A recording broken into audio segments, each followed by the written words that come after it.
રાધે રાધે, જય સિયારામ.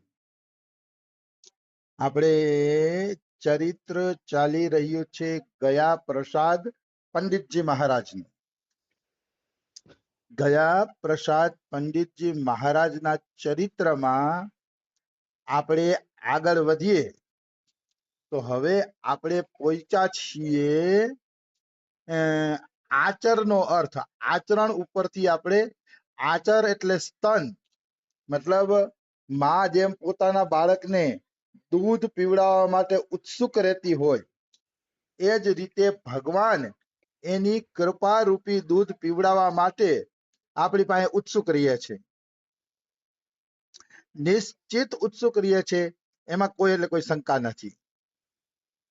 એટલે ગયા પ્રસાદ પંડિતજી એમ કહેતા કે એવું આચરણ બનાવો કે ભગવાનનું કૃપા રૂપી દૂધ આપણી પાસે પહોંચી જાય. આપણું આચરણ એવું હોવું જોઈએ કે ભગવાનનું જે કૃપારૂપી દૂધ છે એ સીધું આપણી પાસે ગમે એમ કરીને પહોંચી જાય. હા, આવી વસ્તુ છે. પછી શું કહેતા ઈ, ભૈયા પુત્ર વહી હૈ જાકુ દેખતે ही लोग वाके पिता की याद करवे लगी જાય. અહીંયા એમ કહે છે કે પુત્ર એને જ કહેવામાં આવે છે કે જે પુત્રને જોઈને બધાને પિતાની યાદ આવી જાય. અરે હા, આ તો ફલાણાનો દીકરો છો, ફલાણાનો દીકરો એટલે કેવું પડે, એના પિતા યાદ આવી જાય. મતલબ આપણા આચરણ એવા હોવા જોઈએ કે આ બધા આપણા પૂર્વજોને યાદ કરે કે નહીં ફલાણાનો દીકરો એટલે કેવું પડે. तो क्या गया प्रसाद की है, जब हम अपने ऋषि महर्षि और महापुरुषन की संतान है तो हमारो परम कर्तव्य है कि हम वे ही आचरण करें जो हमारे पूर्वजन ने किए हैं. હા, मतलब गया प्रसाद पंडित जी के कोई આપણે જુએ ને તો એને આપણા ઋષિ મુનિઓ યાદ આવવા જોઈએ કે ઓ આ તો ભારત દેશમાં કોઈ સંત જ જન્મ લીધો છે, ત્યારે માનવાનું કે આપણે સાચા ઋષિ મુનિના સંતાન છીએ. ત્યારે હા, માનવાનું કે હવે આપણે ઋષિ મુનિના સાચા સંતાન છીએ. કહેવાનો ભાવ શું છે, ઋષિ મુનિના સંતાન હોવાના કારણે આપણું આચરણ એવું હોવું જોઈએ કે બધા એમ કે નહીં આ તો ભારતના ઋષિ મુનિ પ્રમાણે જીવન જીવે છે. એવું જીવન આપણું હોવું જોઈએ. મને ગમે હો ઋષિ મુનિનું જીવન. નદીનો કિનારો હોય, ત્યાં કણે એક નાનકડો આશ્રમ હોય, ઠાકોરનું ભજન થતું હોય, ત્રણેય ટાઈમ ફળ ફ્રૂટના સાત્વિક ભોજન હોય, અને ઈ જીવન ઈ કઈક અલગ જ જીવન છે. હા, ઈ જીવન ઈ કઈક અલગ જ જીવન છે. અરે સ્વયં ભગવાન રામને પણ જ્યારે વનવાસ મળ્યો ત્યારે એમ કહે છે કોઈ કઈ કઈને દોષ ન દેતા. ઈ કે મારી માએ તો બહુ સારું કામ કર્યું, મને 14 વર્ષ સાધુ સંતો ભેગું રહેવા મળશે. હા, આ રામનો ભાવ છે. બધાય તો હાય હાય કરતા હતા કે કઈ કઈએ શું કર્યું, રામને વનવાસ આપી દીધો. બધાય હાય હાય કરતા હતા અને રામ ઈ સમયમાં પ્રસન્ન થતા હતા કે કોઈ મારી માને દોષ દેતા નહીં, કે કોઈ દોષ દેવાની જરૂર નથી, કે મારી માએ તો મને સંતો ભક્તો આરે રહેવા માટેનો મોકો આપ્યો છે. સંતો ભક્તો આરે હું રહી શકું એવો મને મોકો આપ્યો છે. એટલે કોઈ વ્યક્તિ મારા માતાજીને દોષ ન દેતા.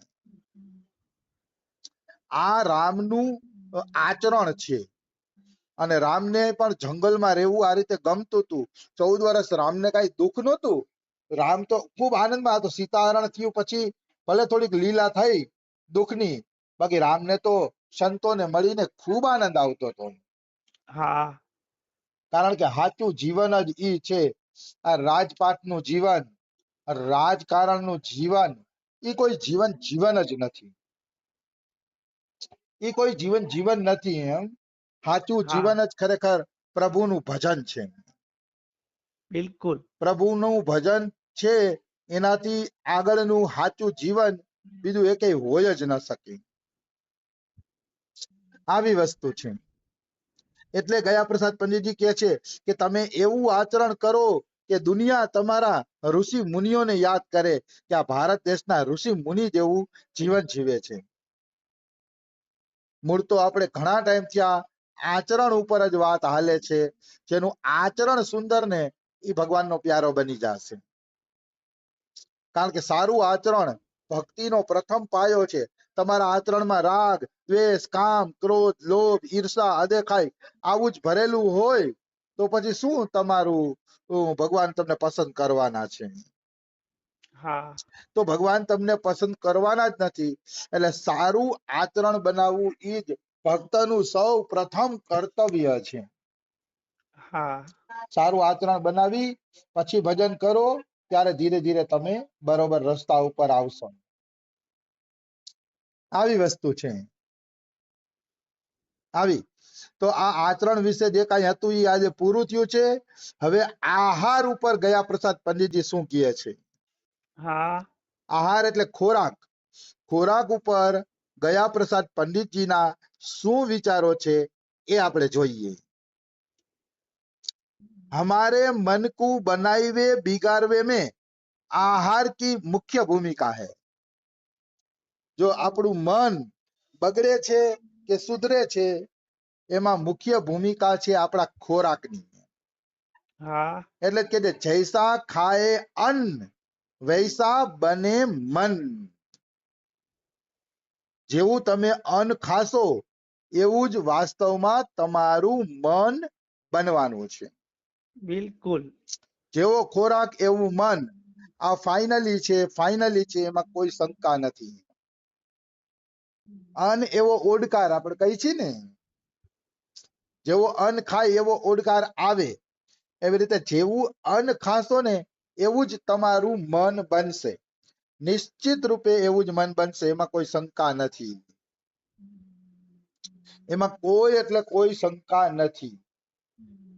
એટલે મનને બનાવવા બગાડવામાં आहार એટલે ખોરાકની મુખ્ય ભૂમિકા છે. दूसरे अर्थ में यो कहते कि हमारो जीवन ही आहार पे टिक्यो भयो है तो कोई अतिशयोक्ति नहीं होगी.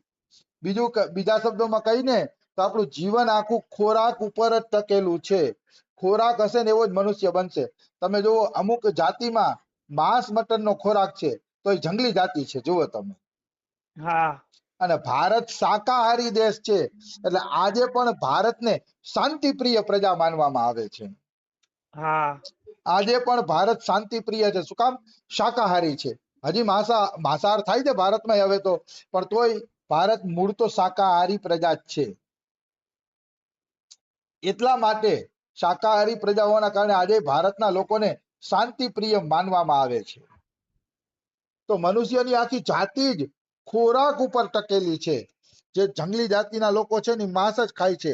આતંકવાદી લોકો માંસ જ ખાય છે એટલે જ એને આતંકવાદી કહેવામાં આવે છે. કારણ કે જેવું ખોરાક ખાય ને એવી બુદ્ધિ થાય. તમોગુણી ખોરાક ખાવાથી પછી બુદ્ધિ પણ તમોગુણી થાય છે. હા નિશ્ચિત બુદ્ધિ તમોગુણી થાય છે, એમાં કોઈ એટલે કોઈ શંકા નથી. આવી વસ્તુ છે. એટલે કહેવાનો ભાવ શું છે કે આહાર ઉપર જ આપણું બધું નિર્ભર કરે છે. જો આપણો આહાર સત્વગુણી હશે તો મન સત્વગુણી બનશે. તમે જોજો, તમે ક્યાંય મંદિરનો પ્રસાદ લેજો અને પછી તમારા વિચારો જોજો, અને હોટલોમાં પ્રસાદ લીધા પછી તમારા વિચાર જોજો. બિલકુલ. હું તો બે જગ્યાએ પ્રસાદ લઈ આવ્યો છું એટલે મને ખબર છે. જ્યારે મંદિરમાં પ્રસાદ લેતા હોય ને ત્યારે બધા નમ્રતાથી પ્રસાદ લઈએ. હા આપજો, થોડો પ્રસાદ આપજો, નમ્રતાથી લેતા હોય. અને હોટલોમાં પ્રસાદ લઈએ ને એટલે ઓર્ડર દેતા હોય, એ છાસ કેમ નો આવી, એ ભાઈ આ કેમ નો આવ્યો, અધિકારથી ઓર્ડર દેતા હોય. હું જોતો હોય. હા શું કામ? એ હોટલના અન્નનો પ્રભાવ છે કે માણસને એવું થઈ જાય છે કે હું આજ હોટલમાં જમવા આવ્યો, આ બધા નોકર છે ને હું માલિક છું. હા આ ફરક મેં મારી નજરે જોયેલો છે. કારણ કે હું મહેમાનો ભેગો જાઉં એટલે હોટલનું ને મંદિરનું બે ખૂબ જમું છું. એટલે બે જગ્યાએ આ ફરક હું જોતો હોઉં છું. હા હું તો બે જગ્યાએ શાંત રહું. એ ઓલા દેવા આવે તો ભલે, ન આવે તો ભલે, બેઠો હોઉં શાંતિથી. કારણ કે મને ખબર છે કે આ તો બધા ખેલ છે મનના.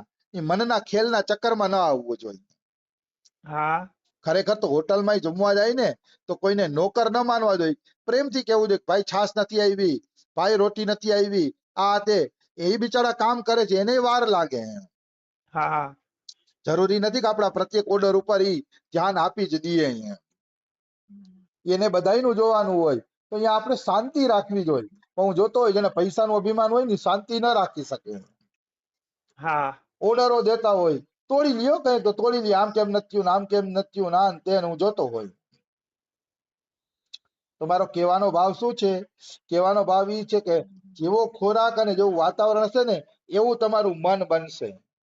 હા હોટલમાં જમશો તો રજોગુણી તમોગુણી મન તો અહીંયા પ્રવેશ કરતા જ બની જશે, અને મંદિરોમાં જમશો તો મન સત્વગુણી બનશે.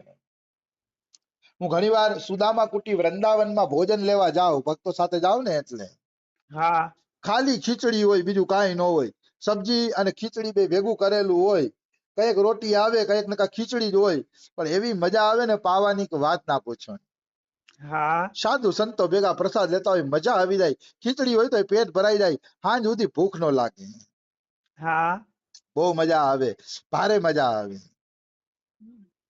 કહેવાનો મારો ભાવ શું છે? કહેવાનો ભાવ ઈ છે, વાતાવરણ અસર કરે છે, પ્રસાદ અસર કરે છે. કોઈ માને ચાહે ન માને, પણ અન્ન દોષ પણ અસર કરે છે. હા મારી કમજોરી કહેવાય. મહેમાનો ભેગો જાઉં છું, હોટલોમાં પ્રસાદ લઉં છું, મારી કમજોરી છે જ. એમાં કોઈ શંકા નથી, પણ હું મજબૂર છું, કારણ કે હું ભૂખ્યો નથી રહી શકતો. ભૂખ્યો રહું તો ગેસ થાય ને પછી તો તબિયત બગડી જાય. હા એટલે મારી કમજોરી છે, પણ હું ધીરે ધીરે ઈ રસ્તા ઉપર છું કે મહેમાનો ભેગું જવાનું બંધ જ કરી અને ઘરે કેવલ સાત્વિક ભોજન લઈને હવે સત્સંગ જ કરીશ. ઈ રસ્તા ઉપર હું જવા માંગુ છું ધીરે ધીરે. હા મહેમાન ભેગું ઓછું કરીને ધીરે ધીરે આ રસ્તો મેં હવે પકડ્યો છે. પણ સત્ય ઈ જ છે, અન્નદોષથી મનુષ્યએ બચવું જોઈએ. आहार यदि दूषित है तो मन ही दूषित बनेगो. जब मन दूषित बनेगो तो विचार दूषित बनेंगे. विचार दूषित बनेंगे तो वृत्ति दूषित बनेगी. वृत्ति दूषित बनेगी तो क्रिया दूषित बनेगी. और क्रिया दूषित बनेगी तो जीवन बिगड़ जाएगो. આટલું લાંબુ કહી દીધું. હા જો તમારો ખોરાક બગડેલો હશે તો મન બગડશે, મન બગડશે તો વિચાર બગડશે, વિચાર બગડશે તો ક્રિયા બગડશે. કારણ કે ક્રિયા અને વિચારનો સંબંધ છે. તમે જો વિચાર કરો ને એવી જ તમારાથી ક્રિયા થાય.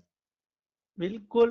અને ક્રિયા બગડી ગઈ એટલે માની લ્યો તમારું જીવન બગડી ગયું. હા જેની ક્રિયા બગડી ગઈ ને એનું જીવન બગડી જ ગયું એમ કહીએ તો ખોટું નથી. એમ કહીએ તો ખોટું જ નથી. એનું જીવન બગડી જ ગયું એમ તમે માની લ્યો. અને જેનું જીવન બગડી ગયું એના લોક પરલોક બે નષ્ટ થઈ જાય છે. પછી લોક પરલોક એના સુધરી શકતા નથી. કારણ કે જીવન જ સારું નથી તો લોક પરલોકમાં પછી શું એને મળવાનું છે? હા એક સંત હતા ગામની અંદર. એ સંત એવી ભવિષ્યવાણી કરી દેતા કે આ સ્વર્ગમાં ગયો હશે કે નરકમાં ગયો હશે, એવી ભવિષ્યવાણી કરે સંત. તો હા એકવાર કોઈક ભાઈએ પૂછ્યું કે તમે આવી ભવિષ્યવાણી કેમ કરો છો? તમે શું જાણી જાવ છો કે આ સ્વર્ગમાં જ જાશે કે નરકમાં જાશે? ઈ કે તો કે ભાઈ હું કાંઈ જાણતો નથી. ઈ કે પણ જ્યારે કોઈ માણસ મરી જાય ને ત્યારે હું અંતિમ યાત્રામાં જાઉં છું, અને અંતિમ યાત્રામાં લોકો એના વખાણ કરે તો માનું છું કે ઈ સ્વર્ગમાં જશે, અને નિંદા કરે તો માનું કે ઈ નરકમાં જશે. કારણ કે માણસ મરે ને ત્યારે એની પાછળ બધા સાચું જ બોલે. ખરાબ માણસ મર્યો હશે ને એટલે બધા એમ કહેશે જાન છૂટી, મર્યો ગામની હેરાન કરતો હતો, ગામની પરેશાની ગઈ. હા ગામની પરેશાની ગઈ, ગામને આખાને હેરાન કરતો હતો એમ ઈ માની લે છે. એમ ઈ માની લે છે. એટલે કહેવાનો મારો ભાવ શું છે કે એમ કરે એટલે ઈ નરકમાં ગયો, અને વખાણ કરે કે બહુ સારો માણસ હતો, ભલો માણસ હતો ને બધાની મદદ કરતો ને, તો માનવાનું સ્વર્ગમાં ગયો છે. કારણ કે મર્યા પછી કોઈ વ્યક્તિ ખોટું બોલે નહીં. હા આવી વસ્તુ છે. તો અનદોષ ઉપર આપણે હજી પ્રવચન ચાલશે. એ પ્રવચન કાલે લઈ લેશી. આજે સમય થઈ ગયો છે. રાધે રાધે, જય સિયારામ. રાધે